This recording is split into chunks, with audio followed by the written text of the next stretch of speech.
Reisilainele. S-Traveliga.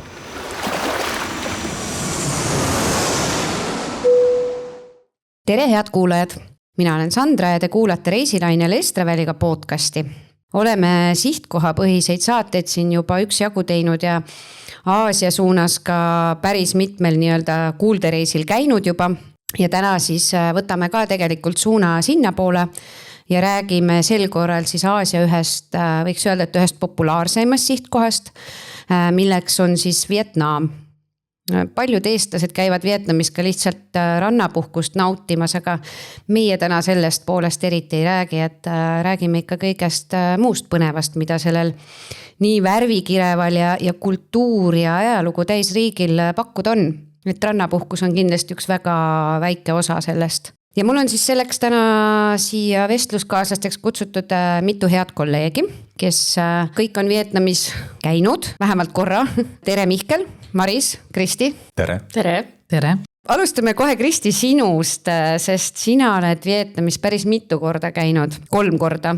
Ja kuidas see siis nii juhtunud on, et mis sind siis nüüd sinna siis nii mitu korda tagasi viis? See kusjuures vist on üks väheseid riike, kus ma olen nagu nii mitu korda järjest käinud, sest ma tavaliselt olen seda meelt, et maailm on suur ja lai ja minu eluiga on liiga lühike, et ühes kohas mitu korda käia. Aga nii juhtus jah, et esimene kord oli väga ammu, 2011.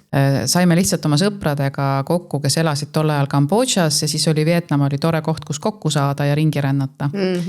Ja siis, kuna tookord olime sõpradega, siis ja meile väga meeldis, siis mõtlesime, peame lastega ka tagasi minema. Ja siis juhtuski nii, et me käisime 2 korda veel lastega ka. Lastele nii meeldis, nad tahtsid 2 korda veel? Ei, kuna meile... Või teile meeldis ja lapsed pidid lihtsalt kaasa tulema? Ei, mitte selle pärast, vaid lihtsalt, et kuna ikkagi maa on suur ja kohti on palju, siis ühe reisi sisse kõiki kohti mahutada oleks olnud liiga rapsimine, siis me lihtsalt, et veidikene nagu hajutada seda. Saaks puhata ka, mitte lihtsalt rännata, siis me tegime teise ringi teiste kohtadega. Et sa võiksid öelda siis, et kõik need 3 reisi olid ikkagi täiesti erinevad? Ma nüüd... No seltskonna mõttes, eks ju, ja siis erinevaid sihtkohti ikkagi külastasid. Jah, aga no lõppude lõpuks Vietnam on ikkagi Vietnam. No seda küll, jah. Aga esimene reis oli siis 2011, viimane oli 2019, päris pikk vahe, kas midagi nagu väga drastilist muutunud ka oli? Ja Hanoi muutus, oli väga palju muutunud esimene kord me ei käinudki Hanois, teine kord, kui me 2015 käisime, siis me olime Hanois ja kui me 2019 uuesti Hanoisse läksime, siis meie jaoks oli Hanoi väga palju muutunud. Nagu moodsamaks, majad kõrgemaks? Nagu turistikamaks. Algusest oli rohkem nagu naturaalne. Autentne. Aga kindlasti on see, kes esimest korda sinna läheb, siis ei ole seda nagu muutuse tajumise momenti, et see on kindlasti väga huvitav, et ma ei ütle, et ärge minge, vaid kindlasti ikkagi minge Hanoisse ka, kui vähegi võimalik. Kui pikad sul need kõik reisid olid mingid, ikka nagu pigem 2-nädalased või niisugused pikemad? Ja kes seda enam mäletab, aga umbes 2 nädalat. Maris, sina käisid ka päris ammu? Ja ka 2019. Ja sina käisid päris lühikesel reisil, kuskil nädal või 7? 9 päeva oli tegelikult. Jah.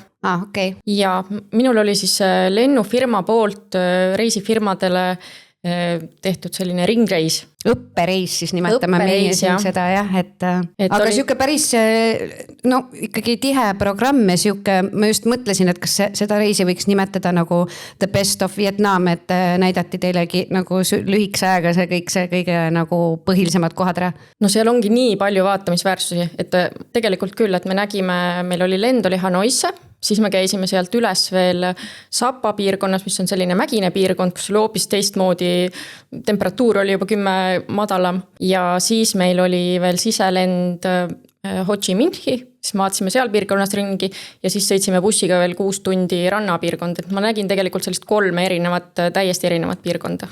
Ja sina said öörongiga ka sõita, et see on nagu, mulle tundub, et kui nagu Aasiasse lähed või eriti just Vietnamit, siis see nagu öörongi trip on nagu must do, nagu, et seda peab tegema. See oli jah väga lahe elamus, et minu jaoks ka esmakordne elamus öörongi ja me olime küll esimeses klassis, et nagu nii-öelda kõige glamuursem variant sellest, mis võimalik. Nii väga glamuurne. Väga lihtne, et meil oligi, et ühes suunas olime 4 ja siis ühes kupees öeldakse. Et seal oli tegelikult väga kitsas, et me kõigil olid ju suured reisikohvrid ja siis seda seal lahti teha niimoodi väga ruumi nagu ei olnudki.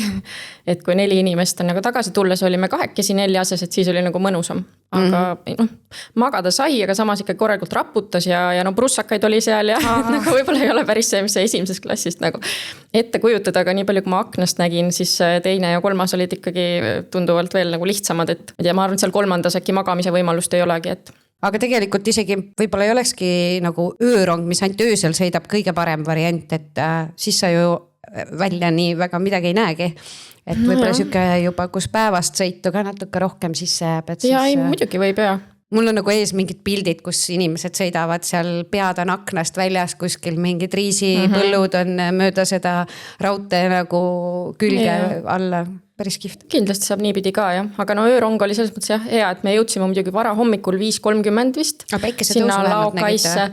Et noh, see oligi selline reis, et tegelikult välja puhata nagu väga ei jõudnud. Et meil oli päris mitu sellist vara hommikust käiku ja üks siselend oli ka juba vara hommikul, et mul oli kogu aeg siuke tunne, et tahaks nagu natuke pikutada ja magada, aga noh, selle võrra nägimegi väga palju ka. Ma just mõtlengi, et sul oli seal nii tihe programm, eks ju võrdlemisi ka lühikene aeg, et kas sa nagu seda Vietnamit nagu said nagu tunda ka päriselt või? Natuke sain, aga ma arvan, et kui sul on nagu kõik selles mõttes ette taha ära tehtud, et sul on giid ja transfeeribuss ootab kogu aeg, et siis sa natuke nagu, sa ei pea väga ise mõtlema midagi, mis ühest küljest on hea, sest minul oli esimene Aasia kogemus, et see oli nii siuke natuke kultuurishokk, lihtsalt see kõik see liiklus ja sagimine ja no juba see atmosfäär ja 30 kraadi ja kõik on nii teistmoodi. Et samas oli nagu mugav, et ei pidanud mõtlema mingis orienteerumise peale. Mihkel, sina, ma tean, ei ole öörongiga seal sõitnud, Kristi, kuidas sul? Rongiga mitte, aga bussiga. Ööbussiga või? Jaa.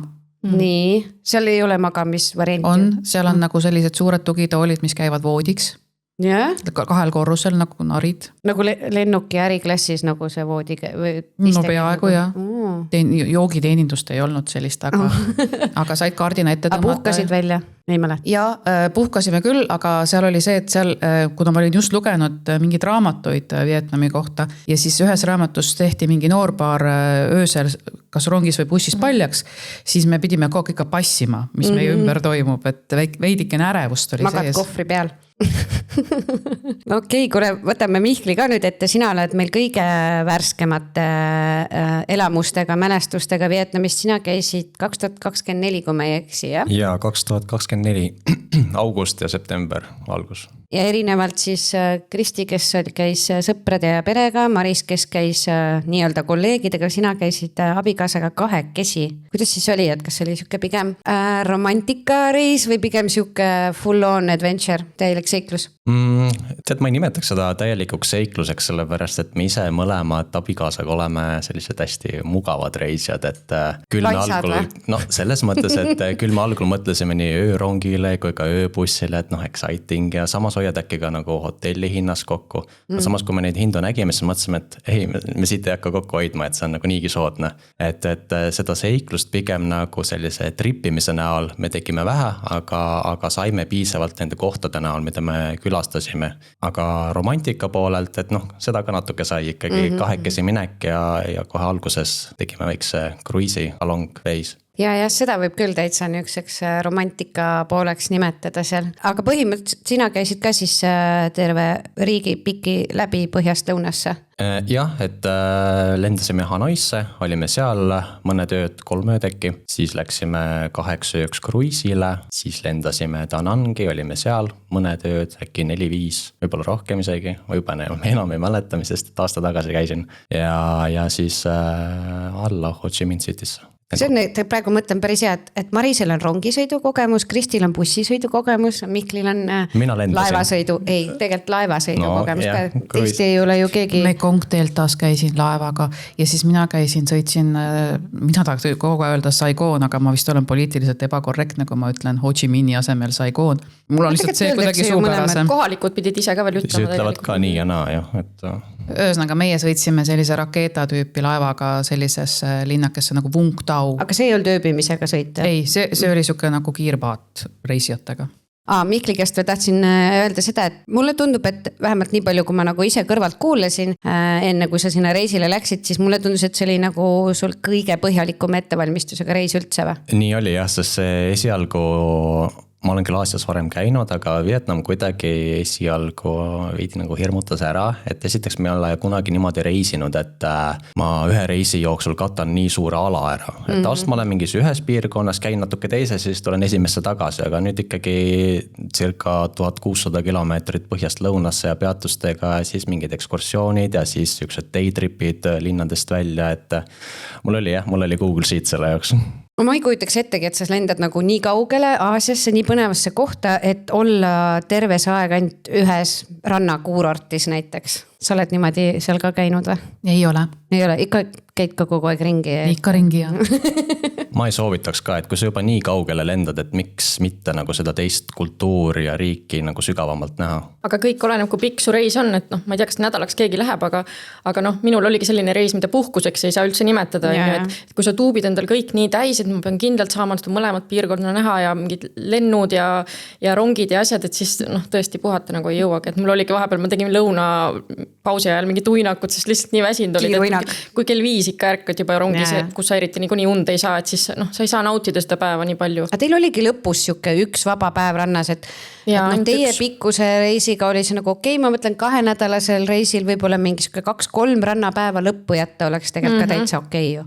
Kindlasti võiks selle osa jätta, seal on kindlasti nii palju ilusaid rannapiirkondi ka ja saared ja seal on ju nii palju avastada. Aga minu puhul oligi see, et me olime mingi 1,5 tundi võib-olla seal basseini ääres ja nii tore tegime seal vette hüppeid ja ma olin õhtuks täiesti ära põlenud. Kuigi mul oli kreem peal ja pool aega minu meelest ma olin veel varju all ka. Ehk siis ma arvan, et kui ma ei olekski järgmised päevad saanud seal rannas enam olla, ma poleks tohtinud päikse käes olla. Et see on üks asi, mida ma nagu hoiatan, et see päike on väga ettearvamatu, et sellel hetkel ma ei saanud nagu üldse aru, et ma küpseksin, aga see tõmbabki alles õhtuks punaseks.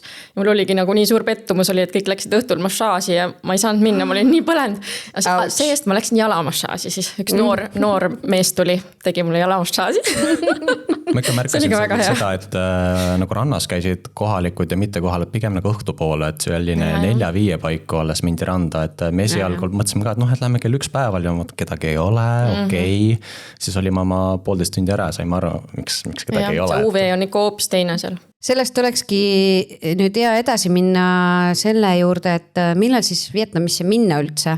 Et meil siin neid pakettreise ja erinevaid ka mingeid grupireise peamiselt ikkagi tehakse siis nii-öelda sellel kuival hooajal, eks ju, mis on siis novembrist aprillini. Interneti avarustest leidsin, et kõige parem, tegelikult kõige parem aeg Vietnamis nagu, seal on muidugi ka ju erinev, eks ju, põhjas ja lõunas teinekord.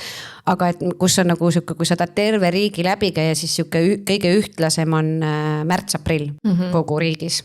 Millal teie käisite? Mihkel juba ütles, tema käis ka mitte just kõige traditsioonilisemal ajal augusti lõpp, september. Ja, septembri alguses, et see oligi täpselt selline aeg. See on veel natuke vihmaperiood tegelikult ju. No vist nagu on. Juuli-august peaks olema see kõige vihmasem periood tegelikult. Nagu väga vihma ei saanud, et sellised väiksed sutsakad tulid, aga küll see, et kui me Hanoist ära lendasime, et siis nii 3-4 päeva pärast lendas nagu täielik taifuun sinna peale, et selles mõttes joppas jah, et ära saime ja ka ellu jäime, sest see oli päris tõsine torm, mis seal oli. Teie vist mõlemad käisid oktoobris või? Mina olen oktoobri lõpus jah. Ja ma mäletan küll, et natuke nagu vihma tuli, aga midagi ekstreemset ei olnud. No ja teie käisite seal, eks ju, põhja seal mägi piirkonnas. Seal oli siuke udune, seal sai natuke vihma, aga ei pärast minust Ho Chi Minhis oli ka vihmane. Jopped olid seljas ja siuke nagu... Seal oli päris jahe jah, et üks soovitus ka, et kindlasti kui plaanid seal rohkem ringi sõita, siis tasub ikkagi soojad riided ka kaasa võtta, et mul oli siuke mõnus vihmakeep oli kaasas ja kilekas, et ikkagi kulus täitsa ära. Ma kuidagi ei oodanud seda, et on nagu jahe, et ma ei tea, seal oli alla 20 kraadi ikkagi, ma arvan, seal mägedes. Ja sina, Kristi, kõik 3 korda ühte auku? Ja mul on jah see komme oktoobril koolivaheaja peale sättida osaliselt oma reise, ja ma olen alati vihma saanud Vietnamis. Oled jah, nagu ikka nagu tugevat vihma saanud? Ja see kord, kui me seal Hoi Annis olime, siis sadas ikka mitu päeva jutti, nii et kohalikud küla tänavad olid nagu jõed ja meri ähvardas liivaranna ära uhtuda. Korraks oli hirm küll, aga... Teil midagi selle pärast tegemata ei jäänud? Saigi puhata. Tõsi, okei, aga jah, ma arvan, etki siuke hilis sügis, talve algus võib-olla on siuke kõige mõistlikum või eestlase jaoks kõige parem aeg minna sinna, et aga märtsis tegelikult ka ma kujutaks ette, et ma võiks veel täitsa minna kuskil Aasia poole. Kuidas tunne on teil, kas Kristi vist, nüüd on nagu kõik selle Vietnamiga, et 3 korda käidud, et sul ei ole tunnet, et nüüd äkki võiks ühe korra veel minna? Tead, ma ei saa never say never öeldakse vist, et mul on muidugi see to-do list on nii pikk ees, kuhu kohta tuleb ennem minna, aga ikkagi kui tuleb nagu hea pakkumine ja siuke tunne tuleb peale, siis ma nagu kätte ette küll ei pane. Ja lapsed tegelikult, kes on juba tegelikult suured inimesed, ütlevad küll, et nad sinna tahaksid küll tagasi minna veel. Aga kui sa nüüd mõtled, et et võiks tagasi minna, mis see oleks veel, mis sul nagu nägemata ja mida sa veel tahaksid näha? Sa ei tea ju seda, mida ma näinud olengi. Ei tea jah, aga kuulame kõigepealt, mida sa veel tahaksid näha. No, kas me pärast räägime sellest, mida ma olen näinud või? Ma ei tea, kui pikalt me sellest sa oled nii palju näinud, et me vist ilmselt ma lihtsalt äkki loetlen need kohad ära ja siis, et muidu tekib täiesti nagu Ott kosmosest tuleb, et mida ma tahaksin näha, et miks nii või naa. Sobib? Et esimene kord oli siis Saigon, see Mekong Delta, see Vung Tau ja siis me lendasime Phuoketile, mis on siis paradiisisaar, mis on tänaseks väga palju muutunud. Siis teine kord oli meil Hanoi, siis me lendasime Saigoni ja sõitsime siis bussiga Muineesse, mis on rannakuurort, mis lastele väga meeldis. Ja kolmas kord oli siis Hanoi, see Danang ja Danangi lähedal on siis see väike küla Hoi An ja mis mul nüüd nagu tegemata on see Sapa, millest Maris rääkis ja see on veidikene minu hinge peal. Ja kindlasti on seal veel neid kohti, aga kui sa küsid mu käest, et mida ma tahaks, siis see Sapa võiks olla küll üks ja see Halong Bay võib olla ka, kuigi ma hirm on natuke nahas, et võib-olla see on ka liiga turistikaks ära läinud, sest mina tahaks selle kohta öelda, et ta on tõesti turistikas, aga kui ma mõtlen nagu tagasi oma reiside peale, siis on reaalselt üks selline moment, kus ma mäletan, et ma olin seal selle laeva peal, meil oli nagu päevareis ja ma mõtlesin, issand, ma olen paradiisis, kas ma olen tõesti siin? Kuidas minuga on see juhtunud, ma olen siin ja siis seal ikkagi veini pakuti, seal oli ilus siuke lõunasöök tehtud ja nagu see oli siuke nagu paradiisi moment. Eks kõikide reisidega on see, et mida rohkem sa käid siukestel paradiisisaartel, siis on nagu see tunnetus nagu, ma olen midagi taolist näinud, aga kuna minu jaoks oli esimene Aasia ka, siis mul oli küll siuke, kõik oli nii ilus kogu aeg, igale poole, kuhu sa vaatasid, oli nii ilus. Et see oli tõesti nagu, ma ei tea, turistikas küll, aga ma soovitaks, sest me käisime seal veel ühes mingites lubjakoopad on need vist, lubjakaljud on ju. Et seal on ju nii palju väikseid saarekesi ja see on lihtsalt kuidagi nii imeline vaatepilt, et mina küll soovitaks seda. Et turistikad, asjad on ju põhjusega turistikad. Et ja kui sa oled siukse väiksema laevakse peal, nagu sul oli vist ka privaatsem Mihkel on ju, siis sul ei teki ju seda ülerahvastatuse tunne. Ümberringi näed veel seal ulbid ja siis... sul on teised ilusad paadikesed, mis selle türkiis-sinises vees hõljuvad, et seal ei olnud nagu siukest tunglemist minu meelest, et... Ma tahtsin ka seda kommenteerida, et kui ma eeldavalt tegin, et mida siis näha ja kus käia, et siis see Halong Bay nagu oli nagu must minu jaoks, aga mida rohkem ma nagu selle kohta hakkasin uurima, seda rohkem ma nagu jäi ka nagu selline mulje, et see on selline räige turistikas ja massid ja siis ma hakkasin otsima lihtsalt nagu äkki sellist teenusepakkujat või kruiisifirmat, kes nagu pakub rohkem sellist nagu private elamust, et sa ei ole nagu koos massidega, et sa võib-olla käid mööda neid marsruute seal, kus teised laevad ei saa ja võib-olla ei tohigi sõita ja siis ma leidsin endale sobiva. Kui pikk teil oli see? 2 ööd, 3 päeva põhimõtteliselt. Et midagi sellist ma teeksin hea meelega isegi uuesti, kuigi ma olen seal käinud. Ja meil oligi ka ju ainult meie seltskond oli selle väikse paadikese peal siis. Et kindlasti seal on selliseid ka, kus on võib-olla 100 või pluss inimest peal ja seal ongi võib-olla siuke külje kõrval, et sellist võib-olla tõesti ei soovitaks, aga... No sina tahaks kindlasti tagasi minna veel. No mul on küll natuke siuke tunne sees, et kui sa kutsusid mind sinna nagu podcasti, siis ma vaatasin ju kõik selle üle, et mis ma olin pilte teinud ja ma tegin ju videod sellest ja siis mul tekkis küll siuke tunne, et ma tahaks tagasi minna, aga üldse Aasia mind tõmbab tegelikult veel. Mihkel, seda ma juba tean, sina tahad kindlasti tagasi minna. Jah, tahaks küll.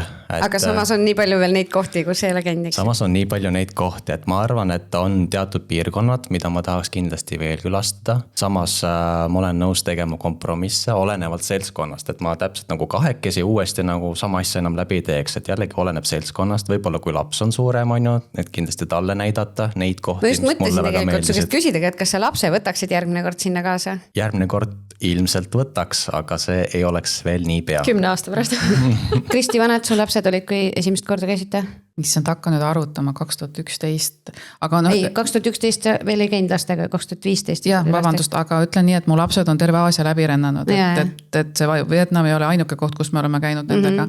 Et no ma ei tea, Elmi oli äkki 3 aastane, kui ta esimest korda Indoneesias palil käis. aga kuidas Vietnam tundub suures pildis, on siuke lastesõbralik sihtkoht?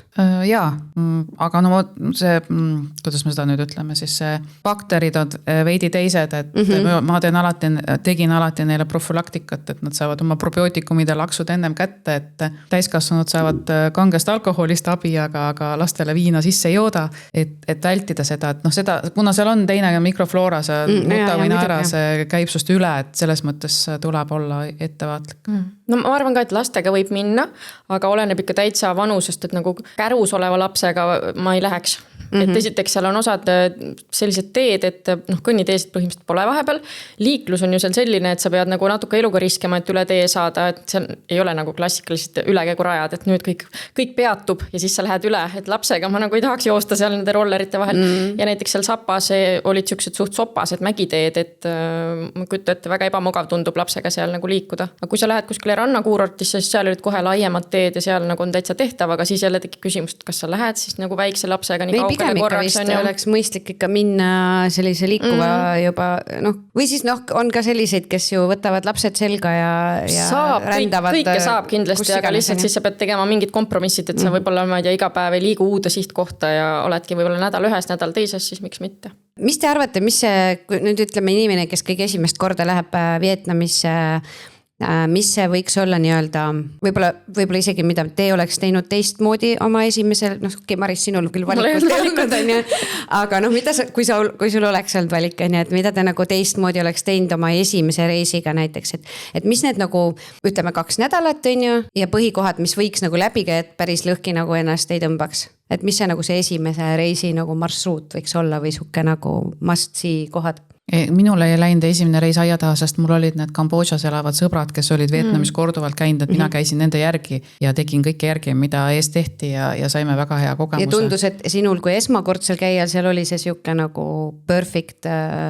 Kunagi ei saa perfect olla kõik, aga ma sain selles mõttes väga hea kogemuse, et ma julgesin nagu tagasi minna ja ise edasi toimetada. Aga no minu nägemus on see, et peaks ikkagi nägema nii põhjad kui lõunat. Ja kui rongi või bussi peale on, noh, mis sul olid siin prussakad ja muud juud, vargad ja muud jutud, et siselennud on täiesti okei. Ja odavad minu meelest, ma olen kuulnud. Võrdlemisi odavad, aga tavaliselt see pagas on kallim kui lennupilet ise, nii et siis jällegi pead mõtlema. Ja. Et no alustada siis Hanoist ja lõpetada Saigonis ja kõik need asjad seal, mis nende ümber on, või siis vastupidi. Ma isiklikult läheksin ülevalt alla, sest siis saaks selle rannapuhkuse sinna lõppu jätta.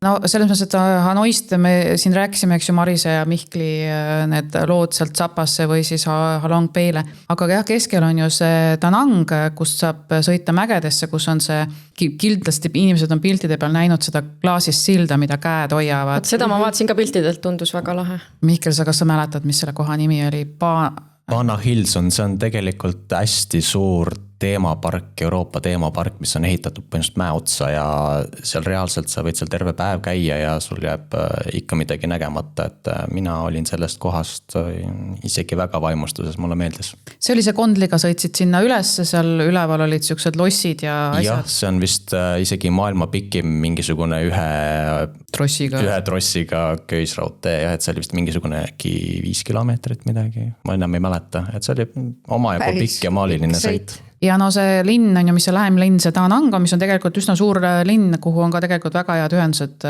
Et ka seda tasub vaadata, see oli see sildade linn, seal oli see draakoni sild ja purskas seal tuld õhtul, tehti neid värvimuusikaid ja asju ja siis seal kõrval Da Nangi endal on ka tegelikult väga hea rand olemas, et ja hotellid ranna ääres. Käidud.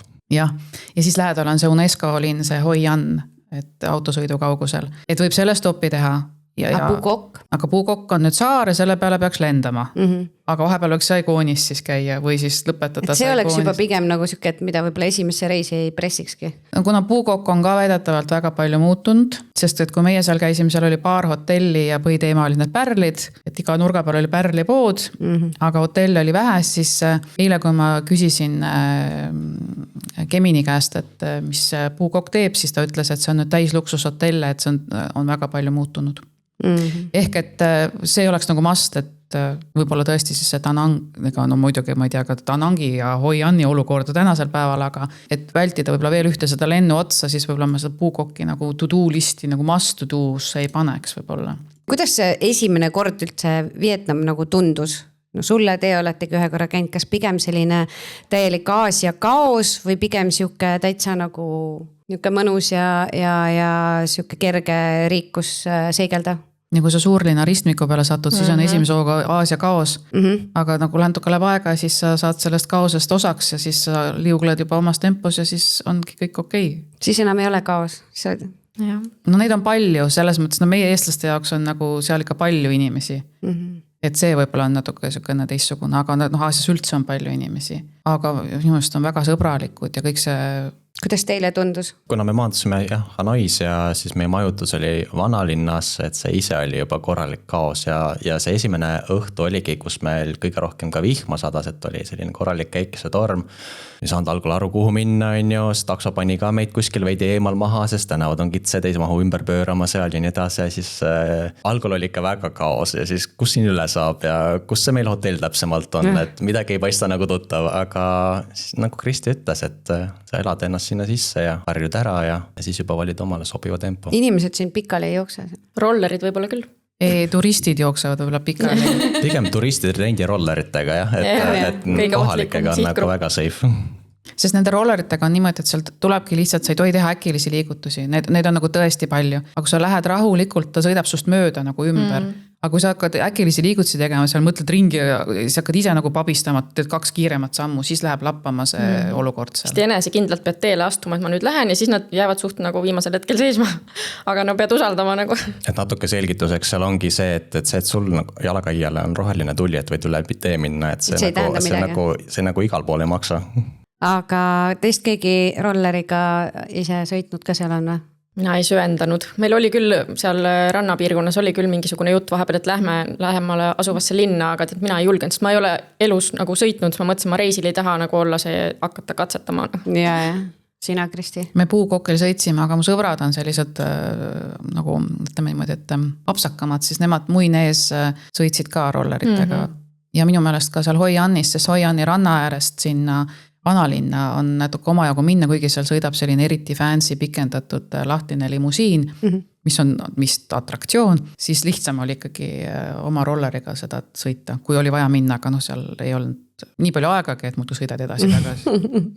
Mihkel, sina rääkisid enne mingi huvitava selle õnnetuse, mis seal kuskil ristmikul, et... jah, seda ühte rolleri õnnetust nagu nägin pealt ka, et seal 2 kohalikku neiut rolleri peal sõitsid ühele meesturistile otsa, et vigasaajaks oli roller. Tüdrukud kukkusid rollerilt maha, aga mees jäi püsti, kellel otsa sõidet. Ja, aga ma ise ei söönud ka, ma isegi ei mõelnud, et võiks nagu proovida, et Aasias ja seal Vietnamis on ju see Grabi rakendus, millega on lihtsalt, mida on nii lihtne kasutada äpitakso põhimõtteliselt ja see on nii odav, et igale poole saad sellega ja hoiad aega kokku ja selles Panna Hillsis isegi me käisime taksoga. Kellegil teil ei ole seal juhtunud niimoodi, et napilt alla aetakse või kuidagi mingit väga niukest nappi olukorda? Ja see ongi kogu aeg napid olukorda. Kogu aeg sõidetakse varvastest üle. See on selline vastastikune respekt, et sa liigud ühtlase kiirusega, jälgid, ei tee järske liigutusi ja kõik no ilmselt, kui paar korda käid üle juba selle suurema ristmiku, siis on juba selge. No see on natuke põnev ka ikkagi, võtad telefoni välja, filmid vaikselt on ja saadad siis perele, et näed ellu jäin. Kuule, see on nagu see, siis kui meil need Amazonase omad käisid, et tänavanurgal passimise töötuba on, et siis seal Vietnamis ka võtad ühe suure ristmiku äärde, istud sinna kohvikusse maha ja vaatad nagu. Ja see on väga huvitav seal. Meil oli ju mingi 6-tunnine see bussisõit oli Ho Chi Minhi sinna rannapiirkonda ja igave hakanud korda, kes ma lihtsalt vaatasin aknast välja ja vaatad neid inimesi, kuidas nad tuupinud oma selle rolleri. Ma ei tea, terve pere mahub sinna, koer mahub sinna, mingid toiduasjad. Aknaklaasid. Ja kui on mingid kiivrid, paljudel ei ole. Et see on nagu lihtsalt täielik vaatamisväärsus ja liiklus oma ette minu meelest. Ma vist ühe rolleri otsas nägi kõige rohkem 5 inimest, et siis 3 last ja ema, isa ühe rolleri otsas. Väiksed lapsed 2-aastased on seal kuskil ees ja kuidagi... Külmikuid, mööbleid, kõike veetakse ühe väikse rolleri peal. aga tegelikult ma tahtsin veel eelmise teema juurde, et mida võiks näha, siis meie käisime neid, ma ei tea, kas te käisite neid Juchi või Kuti tunneleid vaatamas, mis on Vietnami sõjast jäänud selline tunnelite süsteem. Kristi ütleb sulle kohe selle tema tunnelitega ei meelita. Sa ei pea sinna tunnelisse ronima, kuigi see on võimalik. Et see oli küll nagu minu meelest, see oli väga äge, see on üsna sünge asi, mis seal on ju sõjast jäänud siis, aga seal on nagu massiivne tunnelite süsteem, mida siis see Vietnami sõjavägi Vietkong Vietnami sõja ajal kasutas, mis oli neil väga suur eelis, et nad olid nagu, ma ei tea, mis oli 12 meetrit maa alla läks ja 3-leveline täielik koobaste mingisugune tunnelite süsteem, kus nad varustust hoidsid vahepeal. Ja need olidki nii väiksed, et need väiksed vietnamlased ise ainult mahtusid. No jah, et see sisseminek oli nagu üsna kitsas, aga neil olid ikka täitsa nagu eluruumid seal. Kindlasti seal mingit mugavust ei olnud, et seal oli satikad ja sitikad ja haigused ja kõik asjad, aga ikkagi nad said nagu salaja liigutada nii palju varustust ja vägesid ja kõike sinna, et paras peavalu oli see nagu vastastele. Aga seal oli näha jah, neid igasuguseid. Kus kohas see asus? Ta oli Ho Chi Minhi lähedal, me natuke sõitsime.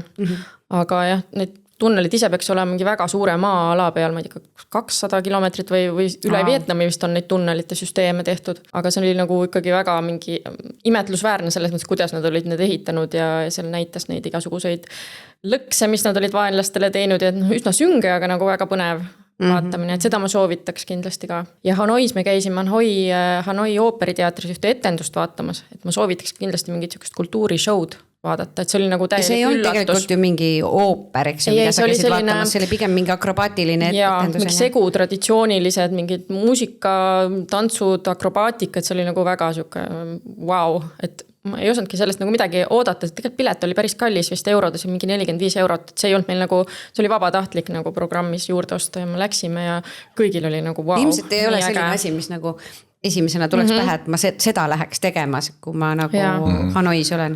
Ja me ei ole üldse rääkinud sellest, et seal on ju nii palju templeid, budistlikke templeid ja kõike sellist ajalugu ja seda kõike vaadata, et see on imelised. Kumbe selline, kui nüüd võrrelda Hanoid ja Ho Chi Minhi, et Saigooni, siis kuidas keegi ütleb, et kumb see nagu tundub siuksem rohkem nagu ajaloolisem või kultuursem või kuidagi, kus Saigoon minu jaoks. See on ikka siuke koloniaalstiilis ja seal on soem kui Hanois. Kas mitte Hanoi ei olnud alguses pealinn ja siis vahetus mingi hetk? Oli midagi sellist, et kujutan, et mõlemas on väga palju vaadata. Hanoi on siuke aasiapärasem, eks ju, rohkem siukest Hiina mõjutust on ja nagu linnam, nagu linn, aga Saigoon või Ho Chi Minh on kuidagi nagu prantsuse pärasem.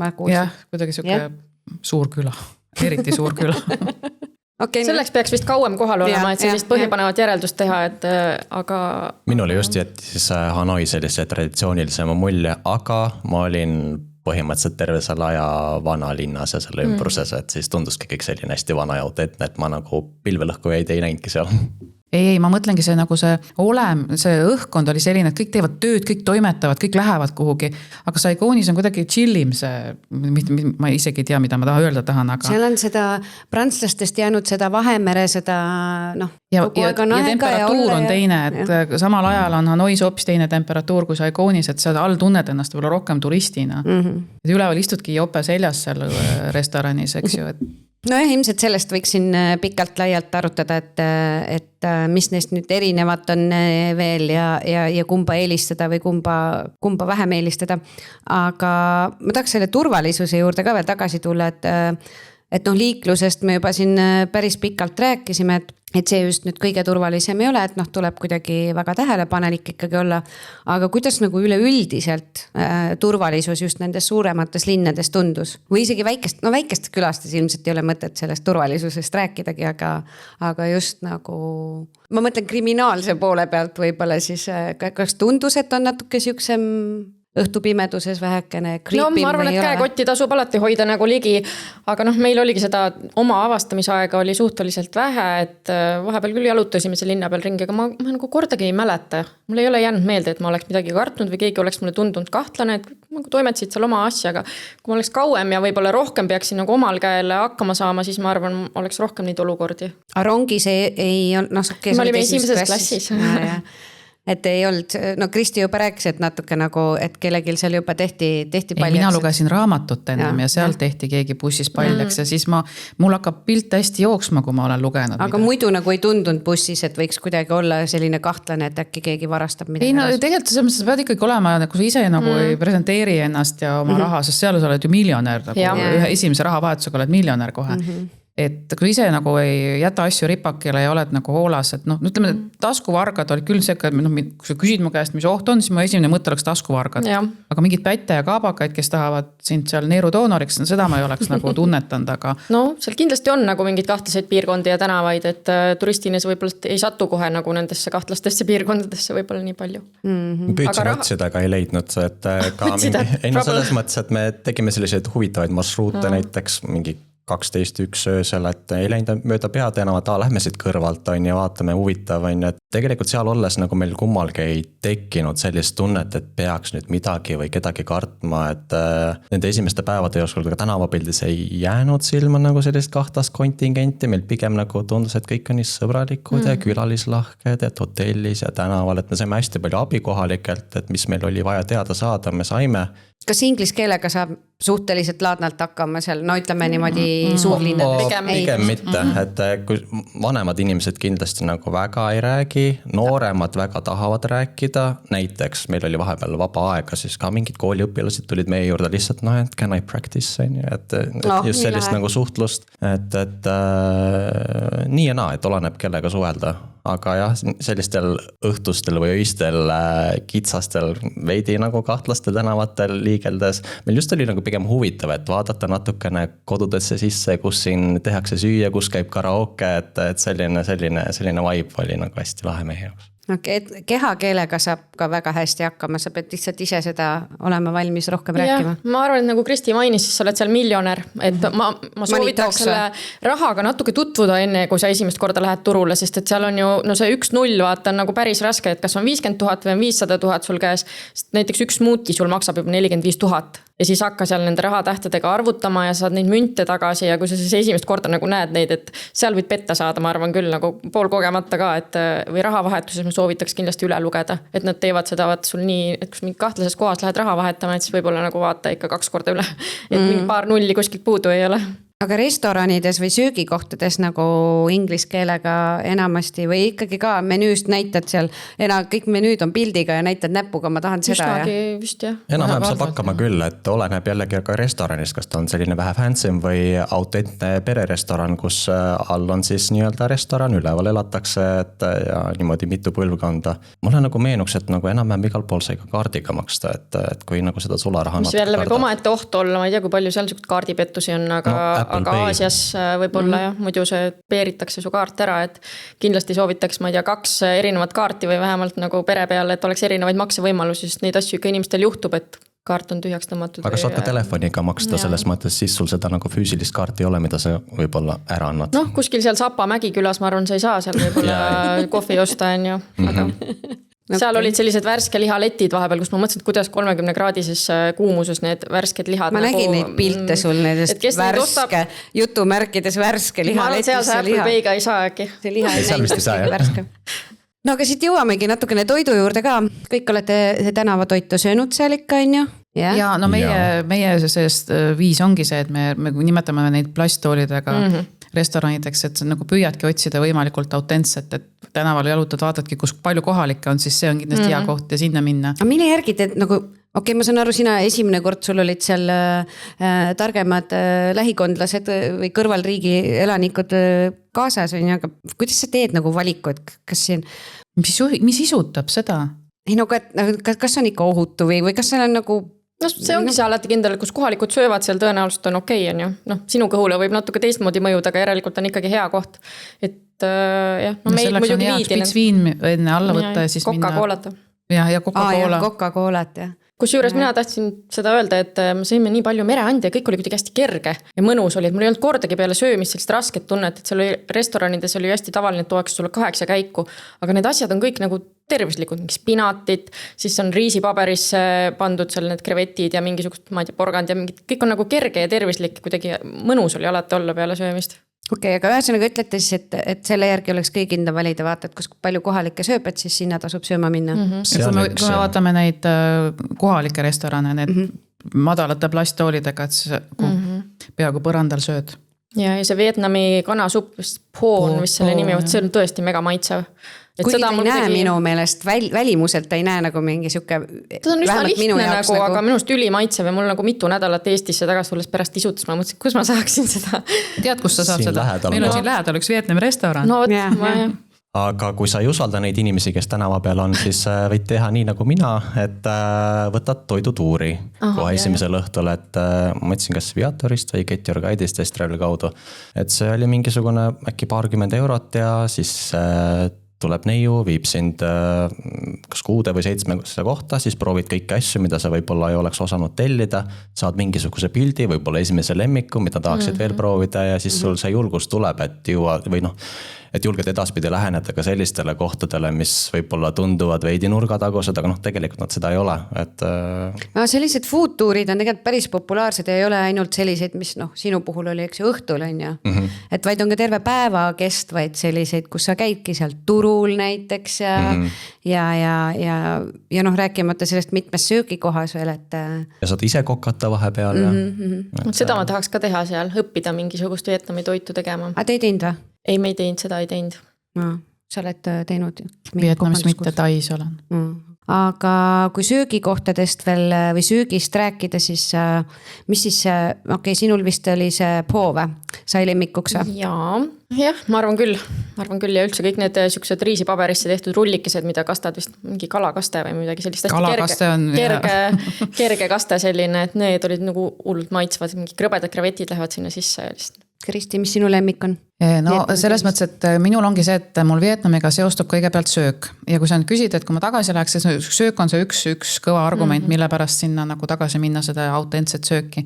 Aga no me proovisime nagu igasuguseid asju, et ma olen näiteks Hanois seal plastpinkide peal sea-aju söönud.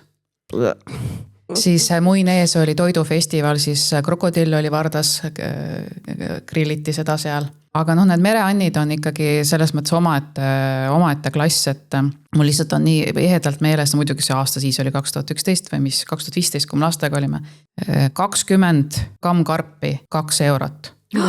Et sa võid ennast nagu lõpuks nii lolliks süüa nendest, et no saadki isu täis. Või siis igasugused need teolised, et no me pole näinudki selliseid tigusid, kui meil siin on ala Sinimerekarbid, Austrid, siis võib-olla need Viinamäe teod ja võib-olla mõni veel on ju, aga siis nende see merekarpide valik on nagu selline, et no, see jääb kohe nagu segadusse. Ja aga see Pho ka on see kanaga, eks ju. See veiseliha oma vist on see Pho. Neil vist Kristi on meil juba 3 korda käinud, ta juba oskab keelt ka vaata. Ma lihtsalt sellepärast, et restoranid, hotellides, kus oli hommikusöök, oli see Pho ka oli hommikusöögi, no see suur kaus suppi oli hommikusöögiks. Nemad söövad hommikusöögiks ka suppi. Ja siis oli suur valge saiapäts, et siis ma alguses saanud üldse aru, mis toimub, aga pärast me tegelikult see on väga hea, et hommiku seda selle sooja, no ta on tegelikult nagu puljong on ju, kus on see nuudlid ja midagi rohelist ja siis kas kana või veis, aga ta on nagu, paneb nagu päris hästi organismi nagu, noh, annab hea põhja hommikul. Mina sain kogemata konna, keegi mulle andis midagi maitsta ja ma ei tea, see oli krõbe, mingi kana oli ja siis kuidagi räägiti konnast, ma olin mingi, kes konna maitses, siis kõik naarsid, et sina.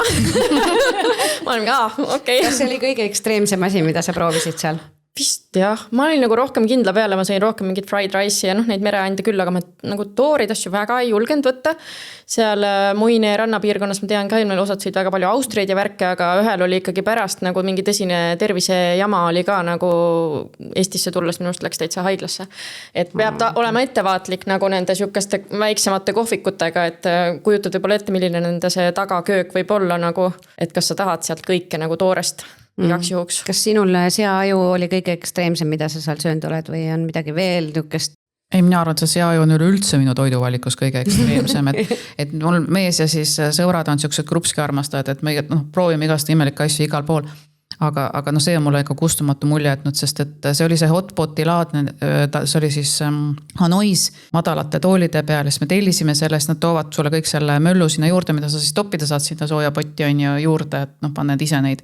Me laetasime seda chillit ja asju sinna nii palju, aga sellele seaajule nagu maitset juurde ei tulnud, et me maitsestasime, aga no lõpuks juba ajumaitse oli ikka.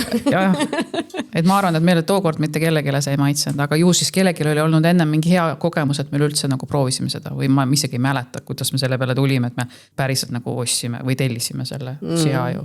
Mihkel, sina oled eriti huvitavat asja seal söönud, millimallikat. Jah, mitte et ma seda ise vabatahtlikult tellinud oleksin, aga see oli selle kruiisi nii-öelda, vist oli lõunasöögi menüüs, et lõuna ise oli kas mingi 7-käiguline ja siis üks selline salatike, mis vahepeal ette toodi, oli millimallika salat. Oli see läbipaistev loomake? Ta oli läbipaistev loomake, ta oli tehtud... Ei olnud küpsetatud? Ta oli nagu fresh ja ta päris hästi ei saanud aru, milline osa sellest salatist millimallikas oli, aga me jõudsime just kahe peale järeldusele, et ilmselt need olid need pikad läbipaistvad ribad, mis seal olid. Üleüldse salat nagu tervikuna oli väga, väga maitsev. Aga mäletad sa nagu... Oli tunda nagu sellel millimallikal ka mingit kalast maitset kas või mingit mereanni? Ma niimoodi ei eristanud. Või oli lihtsalt mingi maitsetu läbipaistev riba? Pikem see kombo ise oli nagu midagi täiesti uut minu jaoks, et ma ei tea, mis seal see uus oli, et ilmselt see segu on ja. Et jah, et see millimallika salat oli ja banaaniõie salat oli mingis teises menüüs, mis toodi, et ma ei tea, ma nagu ei olnud neid asju varem söönud, aga samas nüüd ma ei oska öelda, et kuidas nüüd täpselt maitseb. Aga kui natuke tagasi tulla need traditsioonilisemate toitude juurde, et siin oli poost juttu, et kui sa muidu supisööja ei ole, et siis seda ikkagi võiksid või peaksid proovima. Ja eriti kui sa reisid läbi Vietnami, oled põhjas, keskel ja lõunas, et siis see supp ise seal ka nagu varieerub, et kuidas seda valmistatakse, et ühel pool on ta natuke tummisem, teisel pool läbipaistavam, et see on huvitav, kui sulle Vietnami köök meeldib või hakkab meeldima, et siis ära food kindlasti vahele jätta. Sinul jäi Vietnamist külge üks tore toit, mida sa ka meile valmistanud oled ja millest ka meie kõik väga vaimustuses oleme. Ja selle toidu nimi on banh mi. Põhimõtteliselt see on selline Vietnami võileib, ehk siis selline väike bagett või midagi sellist miniformaadist. On üldjuhul tehtud seest saiast tühjaks, täidetud igasuguse maitsvaga, marineeritud köögiviljad, valgeredis, ohtralt koriandrit. My kind of food. Seal võib olla näiteks ka pardimaksapasteet, et on natuke prantsuse mõjutustega, aga jah, seda me sõime igasugusel kujul, igasuguse lihaga, käisime nii väljas söömas, kui ka krääbisime hotelli, kui ei viitsinud kuskile minna mõnel õhtul, et selline väga üks põhilistest toitudest, mida sõime ja ka hästi odav, et seal on kõik odav, et kõike tasub proovida. Mul lihtsalt tuli üks meelde üks lugu, aga ma ei tea, seda oma küsimusega, mul lihtsalt tuli üks ekstreemsus meelde, mis ei ole küll minu lugu, sest me ootasime hotellis, kuni meil helistatakse, et see asi on söödud, et siis me võime restorani minna. Aga meil mehed selles Hoi Annis otsustasid, et tahavad madu proovida. Siis nad pidid selle tellima restoranist ja siis toodi see madu kuskilt kohale elusest peast. Käidi püüdmas enne. No kuskilt neid tuuakse ja siis oligi kokku lepitud kellaaeg, mis kell nad läksid sinna restorani, siis 2 suuremat last võeti kaasa, kes filmisid kogu seda pulli ja see madu tapeti seal laua juures ära, lasti see veri välja ja siis mindi seda, ma ei mäleta, mis selle maaga tehti, grilliti, mis iganes taga tehti ja siis, kui see olukord oli lõppenud, siis helistati meile, et nüüd on nad tapetud, et sööd, et tulge, siis me läksime alles restorani, sest nooremate lastega, sest me närvikava ei pidanud seda vastu. Muin ees oli ka see, et need konnad ja kõik ju rõõmsalt ujusid seal akvaariumis nagu. Nad võtavad ennem, nagu värskelt on ju. Ennem kui nad supi sisse sattus. Jaa, et see tegelikult kuidagi, ma ei tea, Eestis sa ei näe nagu väga seda asja, seal on see nii tavaline ja tegelikult see on ju hea, et sa saad nagu asja värskelt, aga kuidagi nagu kahju on, et sa lähed valid nagu selle konna sealt välja või nagu Ja see on ka kummaline, et ega nad seal oma neid, olgu see siis see konn või kana isegi vaatasin seal mingite piltide pealt, et ega nad nagu ei vaevu väga nagu mingid osasid eemaldama sealt, kui nad küpsetama seda hakkavad, läheb kogu pea ja jalgade ja kõigega kana näiteks. Grilli peale, ma nägin mingi pildid, peaga oli otsas, jalad olid otsas, et meil ikkagi ju... Aga see kana koos sabasarvedega, see on inimest üleüldse Aasias väga levinud. Seal süüakse kõik ära, et ma isegi olen kanavarbeid söönud, et kui ta on nagu hästi valmistatud ja mingisugused barbeku kastmas, täitsa okei oli tegelikult. Toidust on juba nii pikaks läinud, aga aga just ennem siin põgusalt käis läbi, et miski maksis 2 eurot 20 seda kammkarpi ja mis siin Mihkel mainis, et need võikud olid odavad. Et kuidas see tänavatoidu, mitte ainult tänavatoidu, vaid ka restorani hinnaklass on ikka pigem selline hästi soodne eurooplasele? Pigem hästi soodne. Pigem jah, eriti Eestis on ju kõik nii kalliks läinud, et seal on see on, miks mulle Aasia ka meeldib, et sa oled reaalselt nagu, sa saad endale asju lubada. Sa oled miljonärist, eks on ju. Aga üleüldse, et sa saad endale ikkagi nagu majutus ja kõik on ju mõistliku hinnaga. Just mõtlengi, et kuidas see majutuse hinnad, ma ei tea, takso sa ütlesid, et oli odav. Takso oli väga odav, et võib öelda, et selline 3 tundi sõitu vist oli kõige kallim, võib-olla läks meil 10 eurot. No see oli tõesti pikk sõit, et noh. Minul oli see eelis, et mul oli nagu kõik nagu enam-vähem kinni makstud lennufirma poolt on ju. Aga nii palju kui ise nagu seal tundus küll odav, jah. Et lühikesed linnataksosõidud on 2-3 eurot, et me ei näinud põhjust, miks ühistransporti kasutada. Ma huvi pärast vaatasin neid hotelle, milles me peatusime, me olime enamasti 4 tärnikates, üsna erinevates hotellides. Et siis see ööhind 2 vist jäi ikkagi sinna kuskile 100 midagi kanti. No see on suht okei 4 tärni kohta.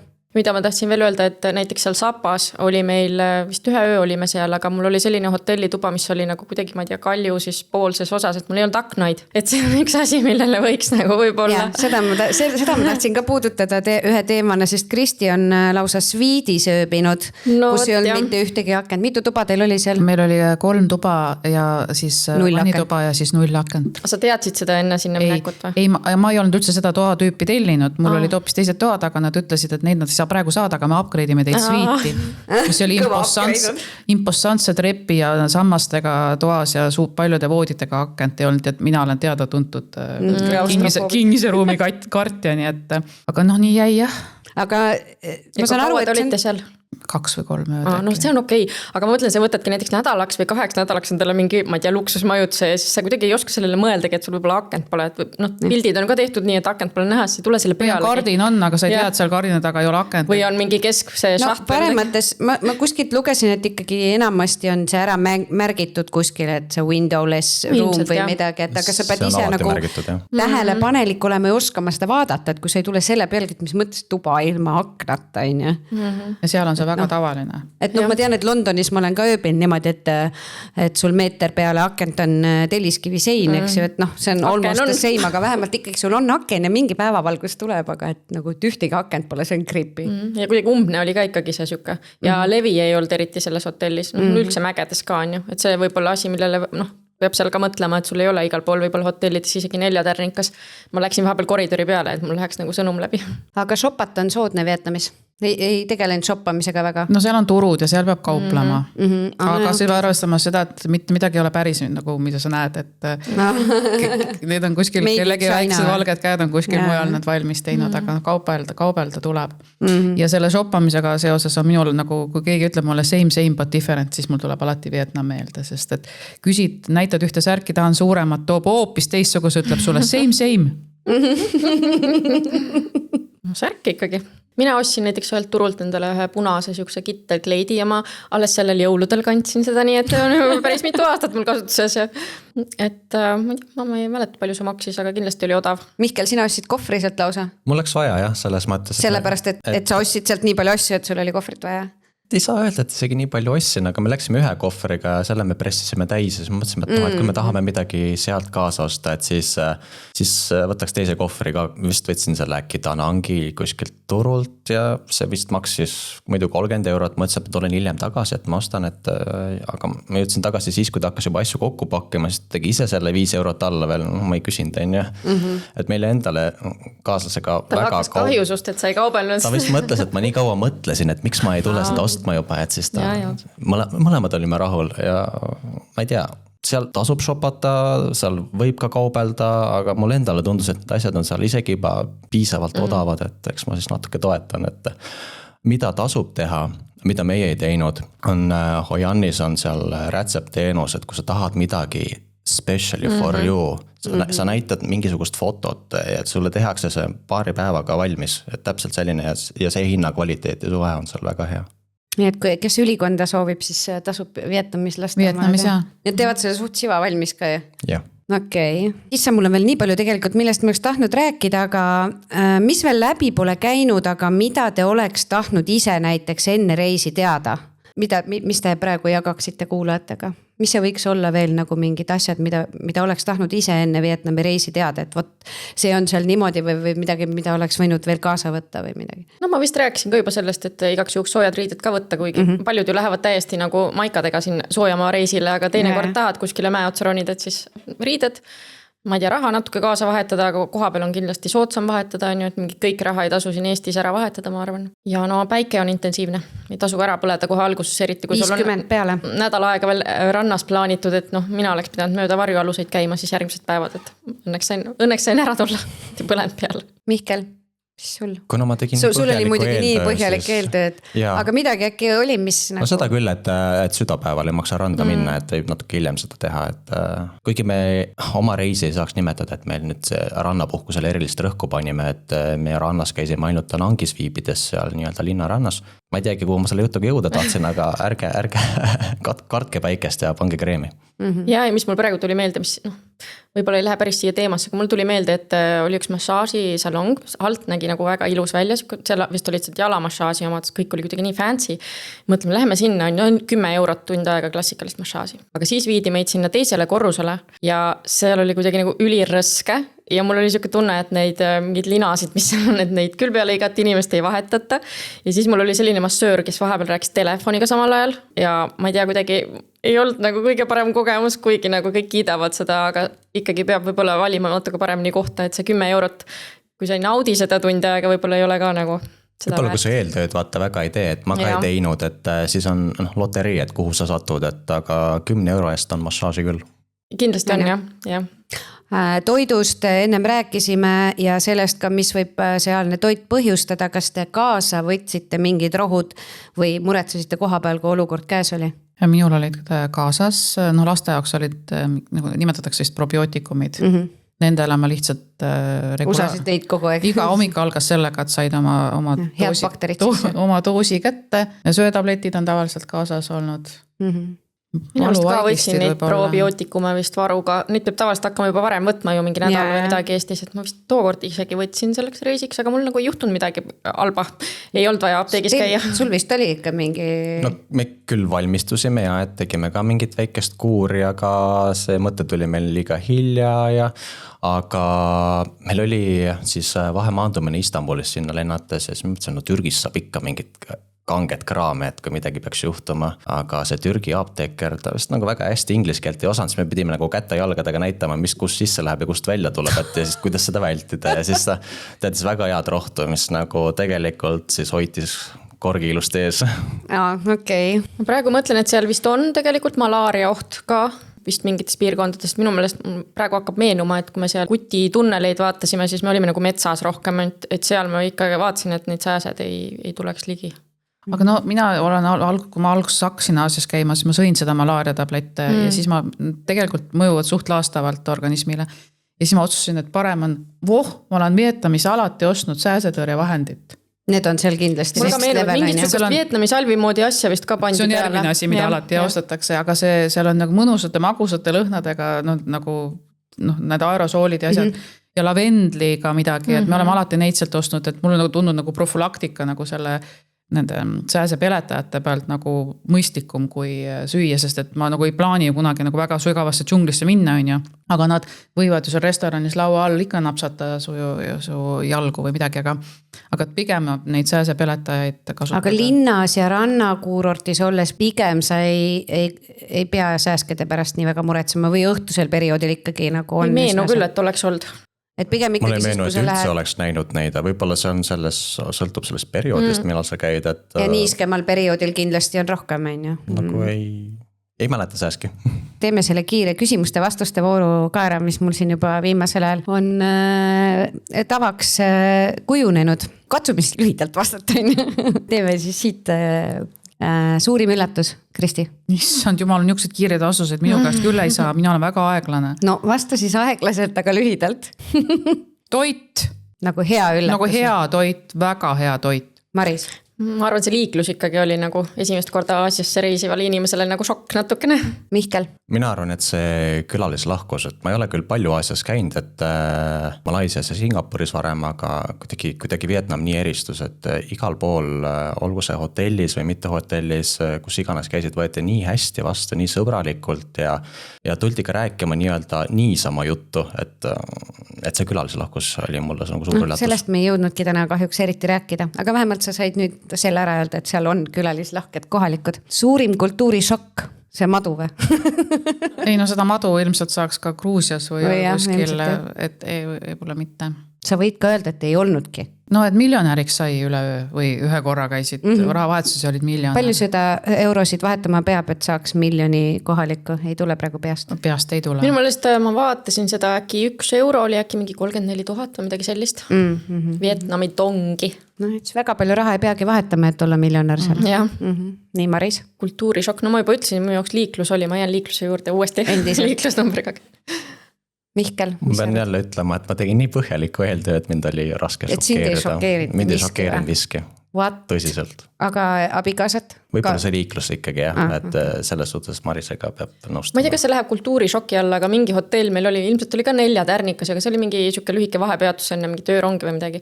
Seal oli üks siuke hästi pisike vannituba, kus oli nagu dušš, oli reaalselt vetsupoti kohal. Ma isegi mäletan seda pilti. See nagu oli võib-olla siuke, et ka seda on Hongkongis ka. Pidanud seal kauem viibima, siis ma poleks küll tahtnud nagu seal ma ei tea.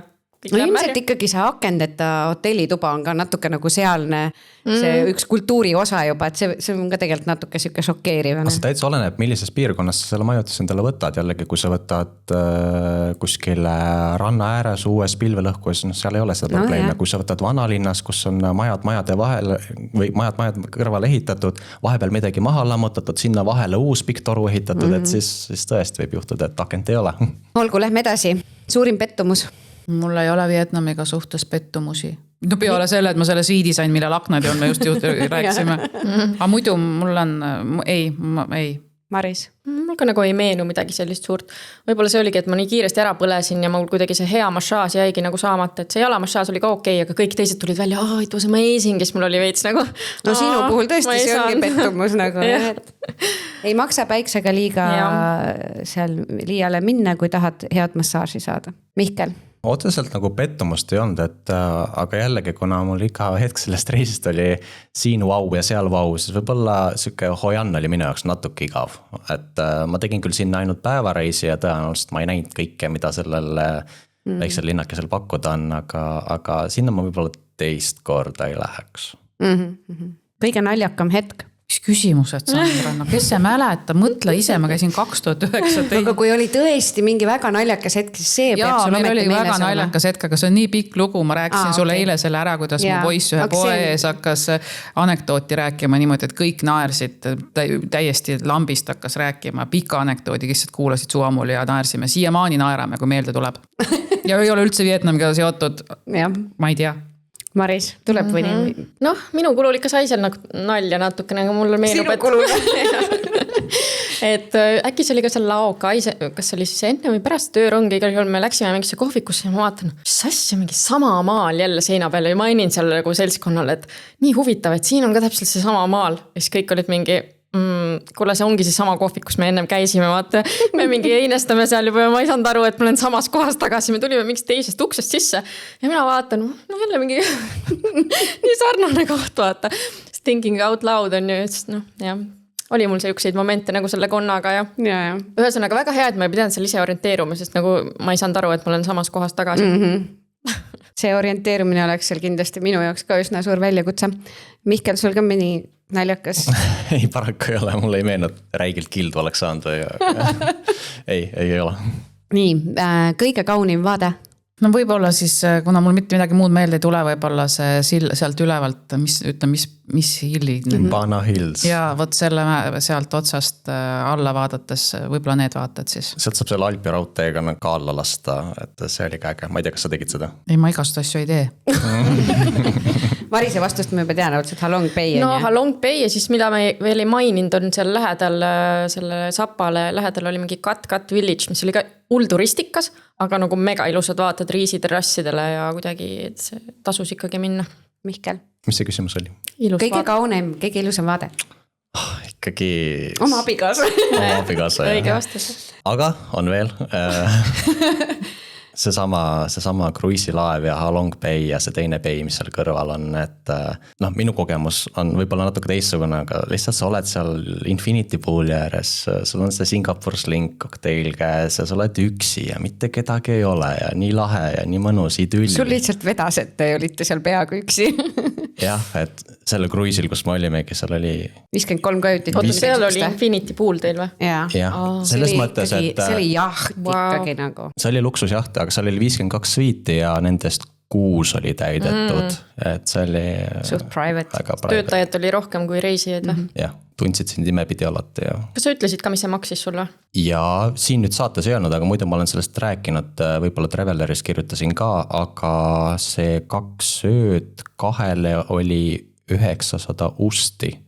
No, seal sees oli transferid ka edasi-tagasi ja see on kõik hinnas, välja arvatud alkohol. Et tasub mõelda. Selle raha eest ikkagi peab olema ka. Seal on kogemust erinevat jah, et pakkujaid on hästi palju, et siis kogemus võib ka olla erinev. Ja ma mõtlen, et äkki see on see, et see ei ole nagu päris hooaeg, et võib-olla sellepärast on ka vähem rahvast ja sa said seda.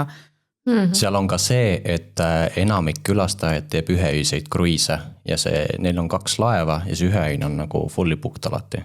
Jah, et paljud ju lähevad sinna niimoodi, et nad tahavad nagu ongi tikkinud omal need terve selle programmi täis igast erinevaid kohti. Nad ei taha raisata seda aega 2 ööd, eks ju seal, et käime 1 öö ära on nähtud ja järgmisesse kohta edasi. Aga just see pikem kohal olemise aeg võimaldabki sul nagu rohkem olla, nautida, näha midagi ekstra ja võtta seda aega ja sellepärast me ju reisimegi. Aga teie käisite ju sellel Rongi tänaval ka, kas sa sellest rääkisid? Käisime.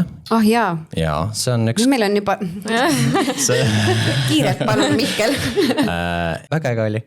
Et põhimõtteliselt mul tegelikult, mul pidi tulema küsimus, et nimeta 3 kõige nagu ägedamat asja, mis sulle nagu Vietnami puhul meelde jäid. Üks oli kruiis, üks oli see Rongi tänav, et olla seal kohvikus, nautida, teha, juua kokteile, rong möödub nina eest. Ta on suht selline turistikas, aga jällegi meil oli see nii-öelda toidutuuri üks osa, et me lõpetasime seal, et see oli selles mõttes, me läksime õigel ajal, me läksime õigesse kohta, et me väga ei pidanud ise mõtlema, et sellist kogemust küll soovitan.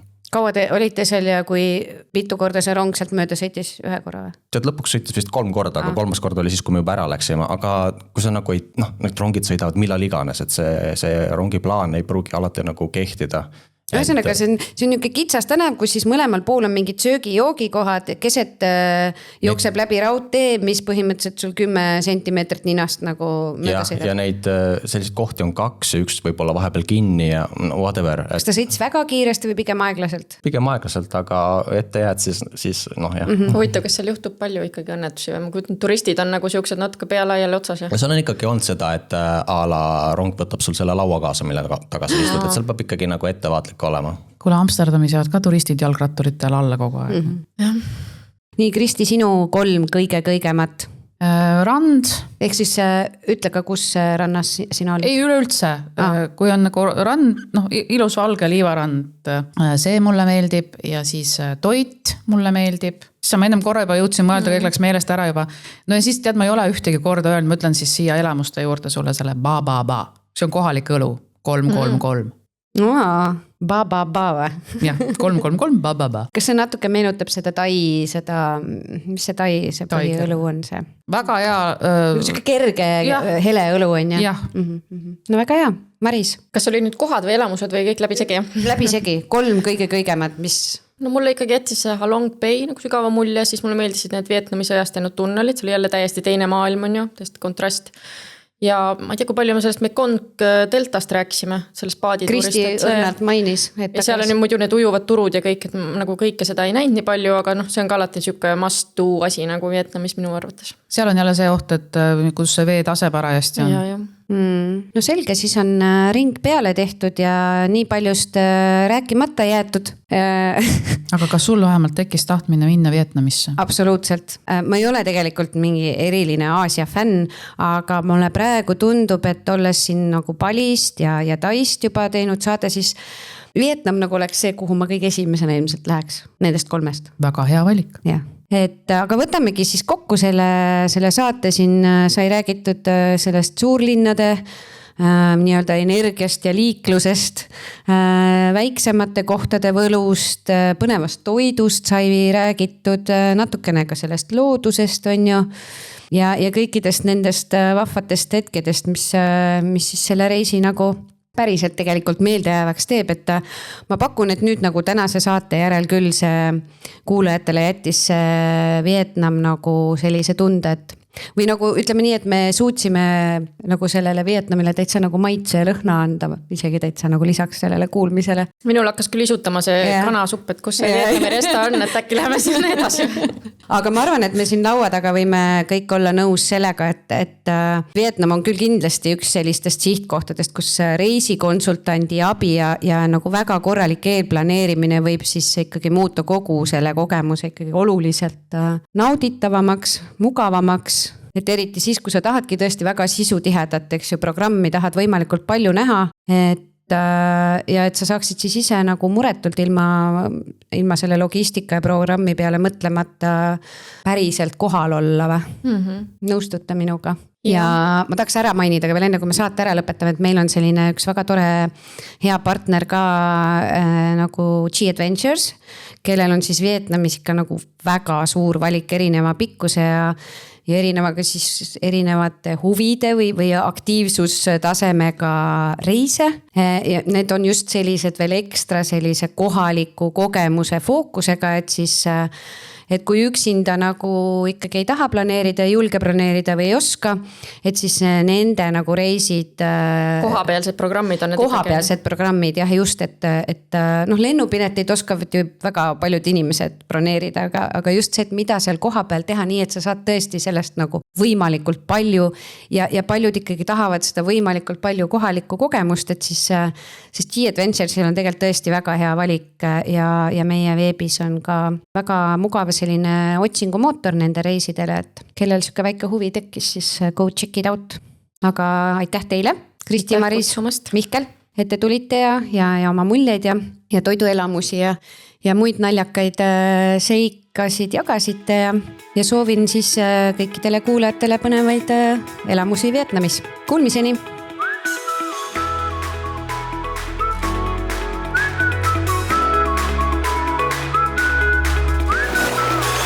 Reisilainele Estraveliga.